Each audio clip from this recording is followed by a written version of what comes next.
Hey guys, welcome to another edition of Jonesy's vlog. First of all, apologies for the lack of videos over the past week. I've had a really bad chest and really bad cough. Really been sort of struggling to speak, really lost my voice a little bit as well. So obviously, you know, speaking and talking on vlogs and doing commentaries of me playing video games wasn't really the ideal thing to do. So I decided to give myself a couple of days break from that. So apologies for the lack of videos, but thank you guys for fantastic responses, especially to the last few videos that I've had. Nearly 2,500 views now for all my videos, which is brilliant. You know, things seem to be going up a little bit with everything, so absolutely delighted with that. Got a few more subscribers as well, so thank you to those as well.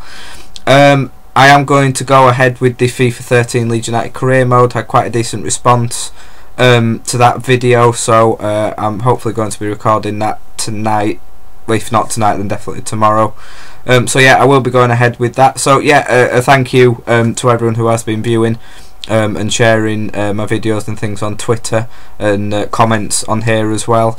So yeah, thank you very much for that. So the topic for this evening's vlog, it's just been released that the Serbian, well, the UEFA's punishment for the whole race row and things in Serbia with the Serbia under-21s and England under-21s game. Serbia have been fined £65,000, I think that's about €80,000, and have been ordered to play one game behind closed doors. I think two coaches or two officials or something have been suspended for 2 years, and 4 of their players have been given some form of bans, I think 4-game bans. But also Stephen Colker and Tom Ince have also been given 2 and 1 game bans. And yeah, that's where it's been left at, really.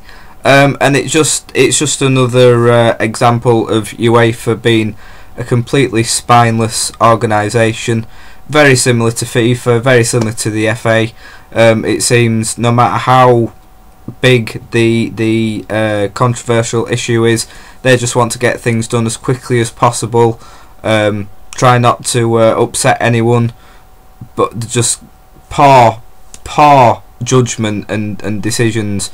I mean, you know, racism is something that, I don't know, for me, growing up watching football, I didn't see much racism, whether I just wasn't looking clear enough, wasn't looking in the right places, I don't know. But these past, you know, 3-4 years, it really has been creeping back into football a lot more.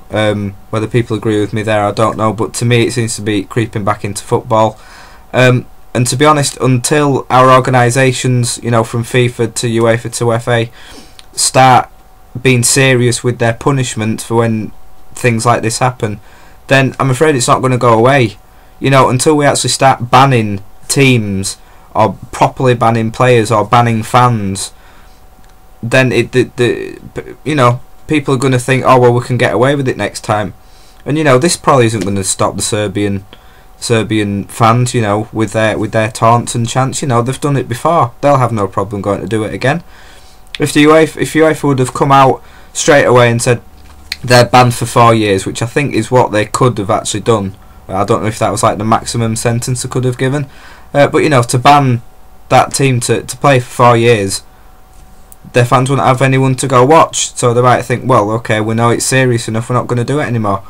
But I mean, the £65,000 fine is going to be nothing to the Serbian FA and to the under-21 team, and it doesn't affect the fans. They only just don't get to watch one game, which really isn't a problem to them. I'm just going to read some statistics of the last few fines that UEFA have actually given out.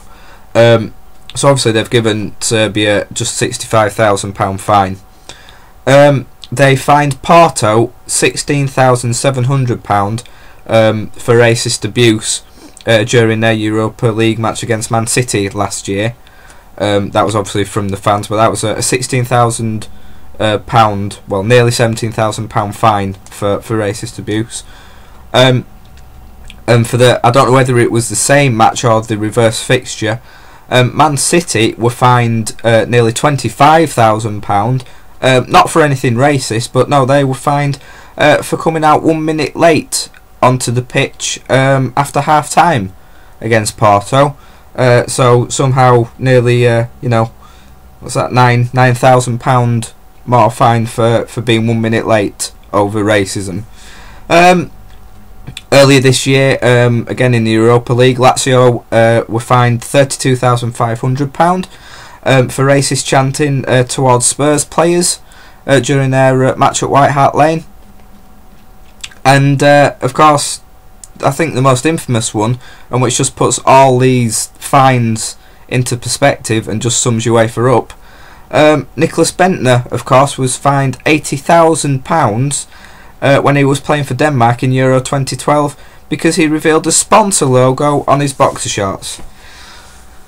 Now, if that doesn't prove what a joke of an organisation Michel Platini and UEFA is, then it really just beg a belief. Such a serious crime that racism is, and they're just handing out fines for it. I'm sorry, until they start getting serious with their punishments towards clubs, towards fellow organisations, towards players and towards fans, then racism isn't going to be taken as a serious thing to do. And it's just, I just can't get my head round it, really. And I know a lot of people feel the same way. I'm sure there's not going to be many people that agree that fines are the way to go with punishing racist behaviour. But that seems to be the route that most organisations go down. Seems the FA are the same, and FIFA, well, we know what FIFA and Sepp Blatter are like. This vlog was really just to vent my anger and frustration at it, and it's just disgust, really. I can't see it getting better at any time. They never really come out and defend their decisions. They hand out the punishments and never really give good enough reasoning behind why they've given them. Like I say, I can't really see it changing anytime soon, unfortunately. I'm going to leave it today, guys. As you can probably hear, my voice is starting to go a bit. But please do leave comments here on the YouTube page in the comments below.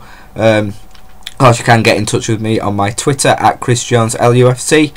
And again, please do keep viewing and sharing the video, guys. Try and crack through that 3,000 views barrier on my YouTube channel. And yeah, thank you very much for watching, guys, and I will see you very soon, hopefully.